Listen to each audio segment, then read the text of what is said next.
Okay, so we're on page 6.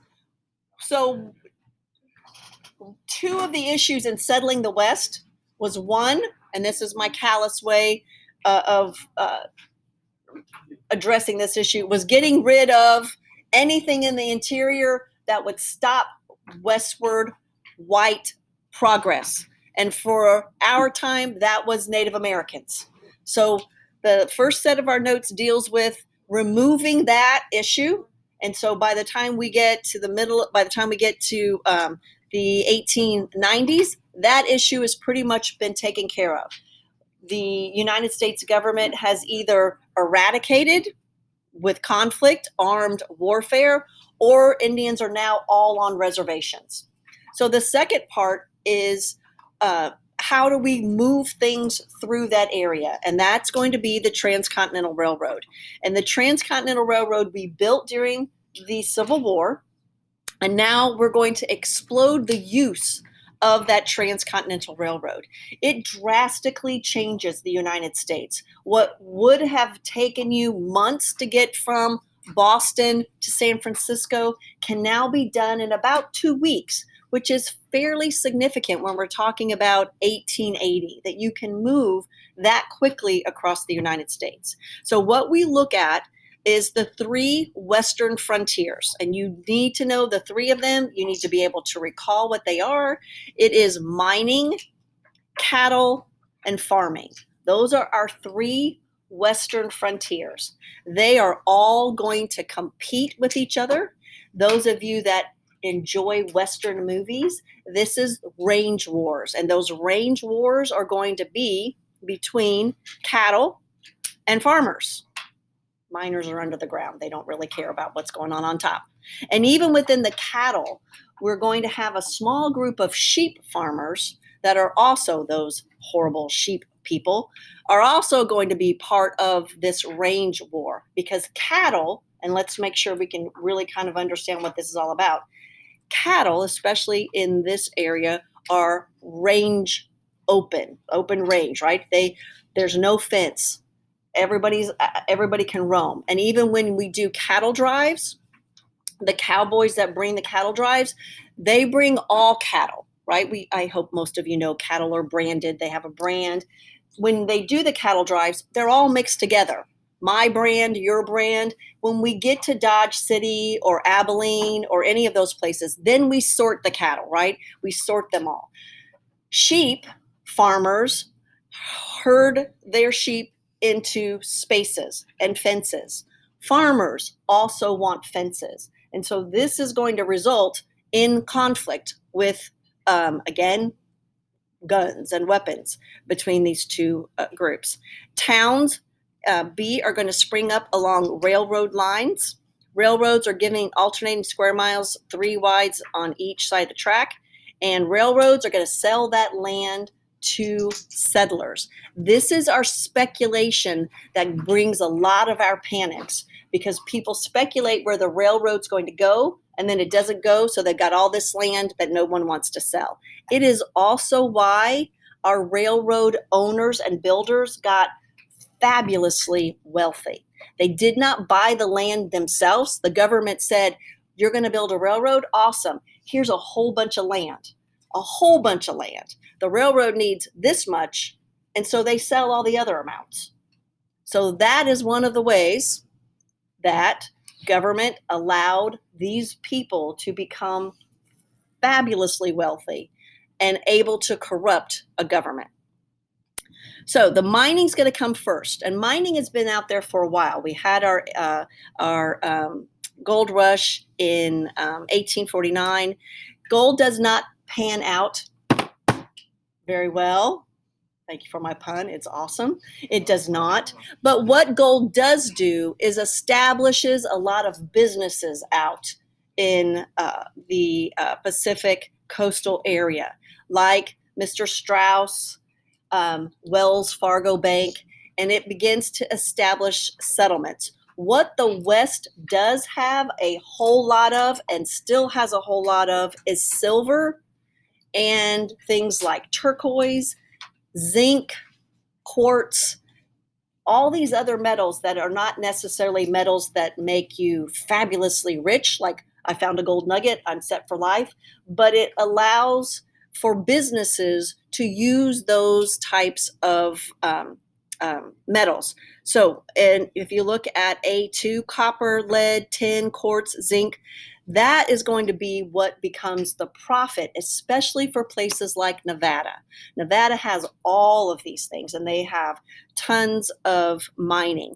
So when we talk about mining as our three frontiers, this is not the gold prospectors from Stinky Pete or whatever his name is from Toy Story.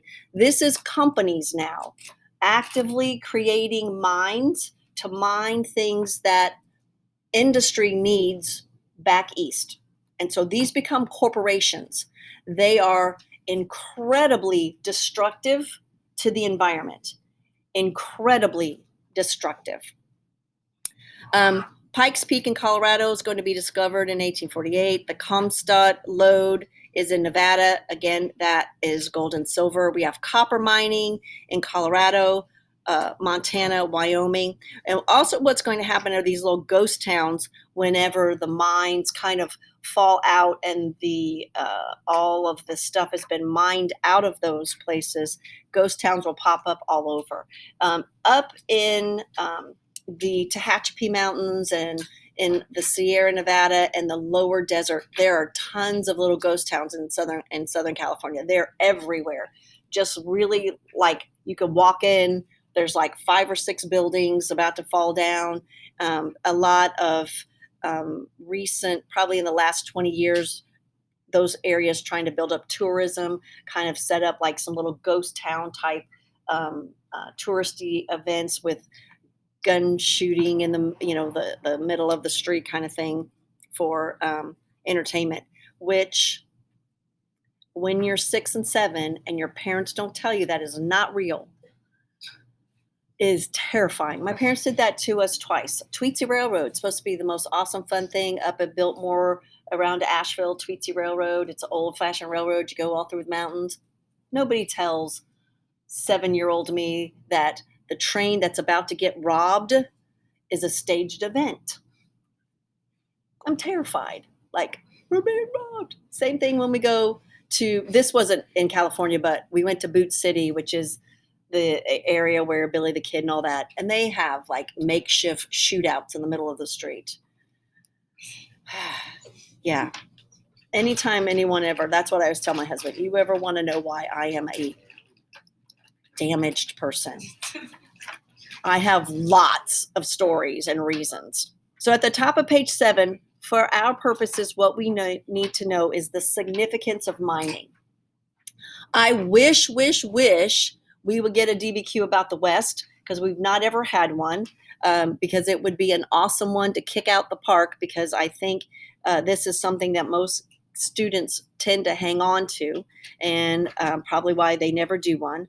On the top of page 7, what is significant about mining is it attracts population and, most importantly, wealth. So we're going to move a lot of wealthy people out, especially into Colorado, places like Denver and Boulder. Even though we're talking about this after the Civil War, it will help to finance the Civil War. That will be the gold rush that comes out in the 1840s. Facilitate the building of railroads. The negative, again, intensify the conflict between whites and Indians. Enabled government to resume species payment in 1879 because now we have hard currency. We actually have silver and we have gold. Introduced silver into politics. That's what our whole populism was about. And number 7, cannot be relegated to just a side story, added to American folklore and literature. These are our cowboy stories. These are our cowboy songs. In 5th grade choir, we did a whole show on cowboy songs, and it was awesome. Give me land, lots of land, don't fence me in. And then my favorite, I got spurs that jingle, jingle, jingle. I got spurs that jingle, jingle, jingle. So remember these songs from 5th grade because that was an awesome little cowboy song kind of thing. We get lots of Westerns, TV shows about the West, most of them depicting the West in a romantic setting, especially when we think about farmers and how isolated they were from everyone else. But it is part of our folklore that starts to give us an identity that is separate from Europe, right? And I'm assuming, which is probably wrong of me, that Mrs. Hollis talks with you a lot about that in American literature, the strive to create a separate literature that's truly American without European influences like Romanticism. That's definitely not American, right? It's a European experience. When we finally get to people like Mark Twain, those are American writers writing about American experiences that are uniquely American. A little bit of Mexico because we stole that stuff from them. But we like to think that it is because we stole everything about cowboys from Mexico. But it is beginning to establish us as a unique culture and a unique identity. So that is really important. Our next one is cattle. And cattle will be a really important part of making, especially the lower part of the West, the more arid part of the West that is not conducive to farming, to be very profitable. Cattle are driven to stockyards in Kansas City and up to Chicago. Beef tycoons like the Swifts and the Armour are going to emerge. And A3 refrigerated cars. So this is a positive and a negative for cattle ranchers. Positive is we get to ship our beef back east. Fresh meat is not something that people in the north have a lot of opportunity to purchase. When we get refrigerated cars, we can move that beef east very efficiently and quickly and offer a lot of beef. So the first couple of years, that beef price stays high. But what's going to happen as we start to get beef more regularly with those refrigerated cars? Is the price going to stay high or low? It's going to go low. And it's going to kind of wipe out the cattle market. And they have to reinvent themselves and not, again, overproduce their market. So we have the only real way to get cattle to market, especially our Longhorn Texas cattle, is a cattle drive. Mexican ranchers had developed ranching techniques that are going to later be used by Texans and then by Great Plains. And all of these words that we identify with cowboy culture, they're Spanish words: rodeo, bronco, lasso, chaps, all of that, vaquero, all that stuff. Is Mexican. It is B2 a really important part of this westward movement that we include a lot of groups of people in this activity. The cowboys are northern whites, freed blacks, Mexicans. It is one place in America that is really a truly diverse and a fairly equal setting. There's no distinction between the pay of a white cowboy, an African-American cowboy, or a Mexican cowboy. They all, again, from the skills that are needed, create a place of equity that we really don't have anyplace else in the United States.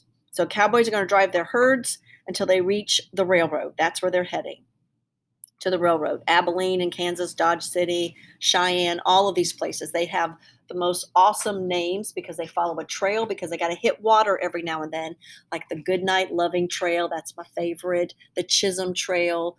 And these are awesome,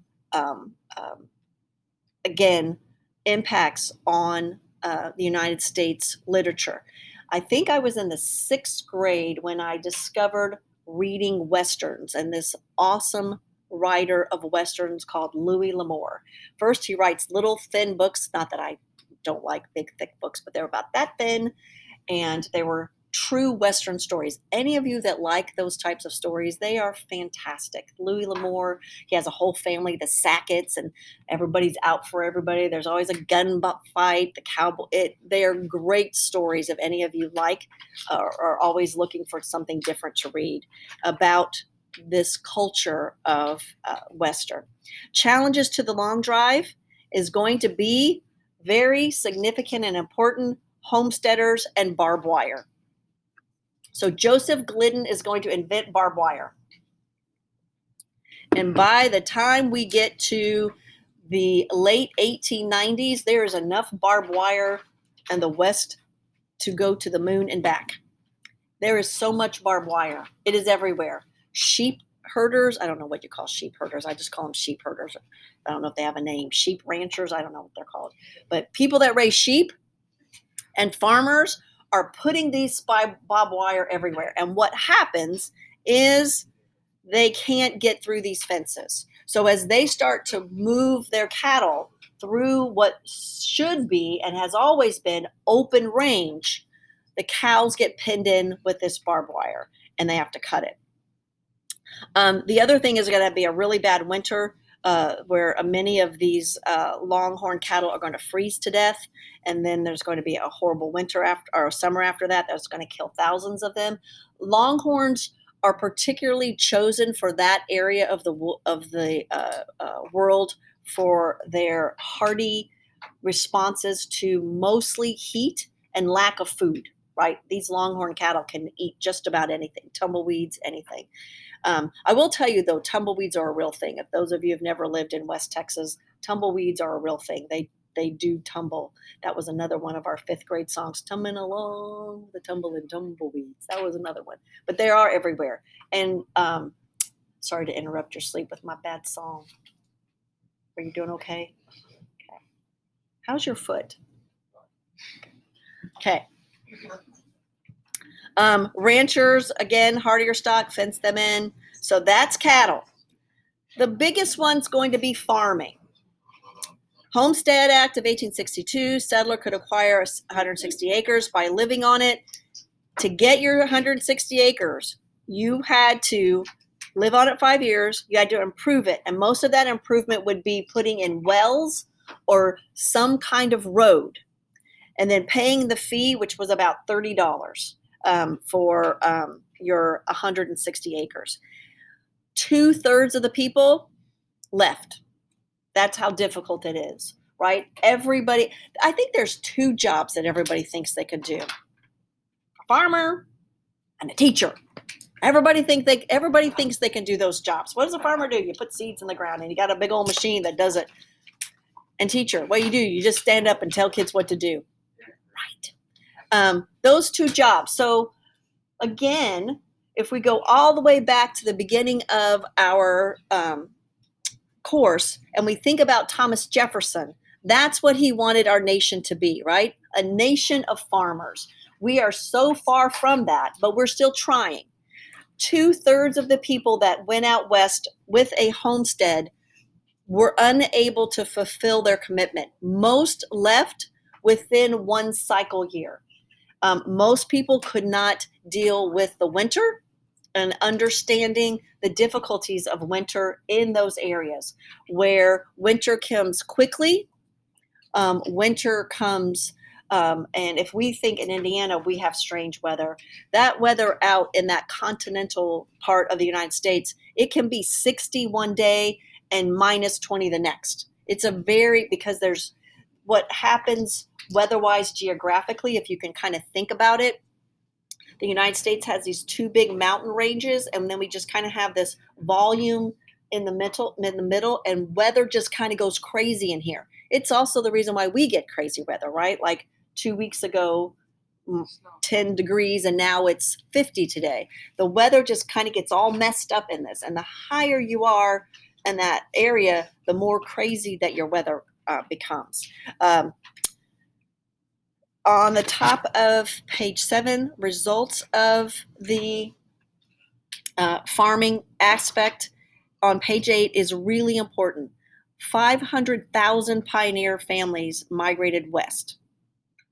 This will be our long-standing family farms in places like Kansas and Nebraska that have built their family farms from these homesteaders. Thousands, 2/3 forced to give up inadequate 160 acres. Those of you that know anything about farming, it's really hard to make a living on 160 acres. But these areas also have drought, hail. What we don't know yet about this farming in this area of Kansas, Nebraska, is that underneath Kansas and Nebraska is this humongous, giant freshwater aquifer that we aren't going to find for quite some time. If you've ever driven in that area, you will see hundreds and hundreds of windmills, and that's what those windmills are doing, pumping that water up from that big giant. Does everybody know what an aquifer is? An aquifer is like a big giant well underneath the surface that this one has filled with fresh water. And so that's where these places like Kansas, which has, and if I'm wrong, you can correct me later, but that's the best definition I have. Kansas gets probably less than 20 inches of rain a year. That's not really conducive for farming unless you can access water in this aquifer. To the best of my knowledge, it has been a self-replenishing aquifer, which again is a great boon to farmers in that area, that it tends to replenish itself and keep that area able to grow wheat and all the beautiful sunflowers that they grow in Kansas. So the middle of page 8, the development of the Great American Desert. This is what we called this place. Black prairie sod could now be developed with special plows. We had to have those plows. Railroads make the role in taming the West, profitable marketing of crops, introduce American and European immigrants to cheap lands, improve irrigation techniques to help deserts bloom, tough strains of wheat resistant to cold import or imported wheat that were resistant to cold from places like Russia, which also lends to the building and development of agricultural sciences, of how to develop different types of wheat that and other crops that can grow in these different places. Mr. Pillsbury built his flour processing plant in Minneapolis, and then that old stinking barbed wire. 600 miles of wire a day he was making. The end of the frontier. Incredible growth. In 20 years, we add a gazillion new states.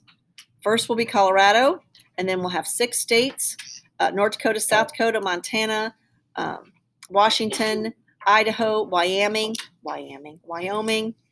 Utah's finally going to be admitted after it bans polygamy. It takes them a while. The end of the West is this event known as the Oklahoma Land Rush. It happens in 1889.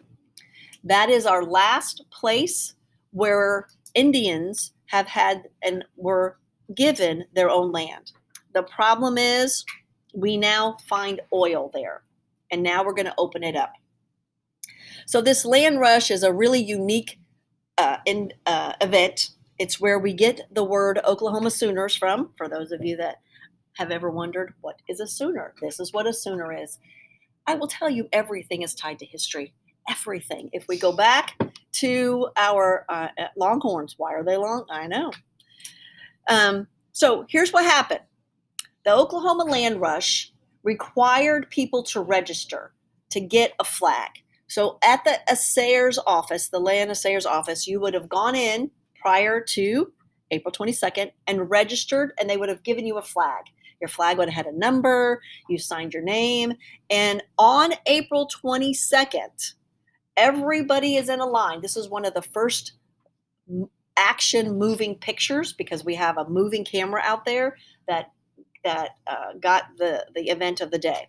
So on April 22nd, everyone that followed the rules lined up on a line with their flag, on their horses, on their buggies, and someone shot, boom, a gun, and the land rush was on. It really was a land rush. All of these people with their flags start racing across the land to stick their flag in a plot of land. Boom, that's mine. The people that follow the rules did that. The people that did not follow the rules, who were very clever, said, how are they going to know if I'm not in that patch? I'm going to go find my place on April 21st, pitch a tent or a bedroll, and just lay there until I see people coming, and then I'm going to pop up and say, whoop, this is mine. They're called Sooners because they left sooner. Hence, Oklahoma Sooners. Oklahoma Sooners about people that don't follow the rules, which is why we don't like Oklahoma Sooners, especially if you're raised as a Texas Aggie. You don't like Oklahoma. You don't like Oklahoma Cowboys or Sooners. But that's where the Sooners come from. And in 1907, it becomes the Sooner State. On page 9, big giant box around C and D. In 1890, the census revealed for the first time there is no longer a frontier line. It means there is no longer a place where there are not large settlements. We have settled and fulfilled the idea of manifest destiny. We are truly sea to shining sea. All unsettled areas are now broken up by isolated bodies of settlement. There is no longer isolated pockets uninhibited by white people.